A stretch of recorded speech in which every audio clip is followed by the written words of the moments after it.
আজকে জাহাঙ্গীরপাড়া থেকে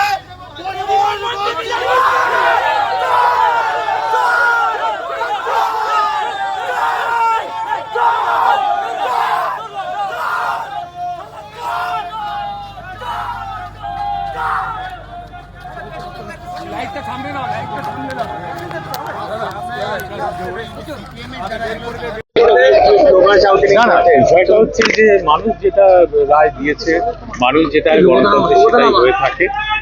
তো আমাদের সেটাই মানুষের কাছে গিয়ে সম্মান জানানো ছাড়া কোনো বিষয় নেই। আমরা 15 বছর রাজ্যের দায়িত্বে ছিলাম। মুখ্যমন্ত্রী মমতা বন্দ্যোপাধ্যায় যথাসাধ্য বাংলার মানুষের জন্য করার চেষ্টা করেছেন। মানুষ এখন পরিবর্তন ঘটিয়ে দিয়েছে।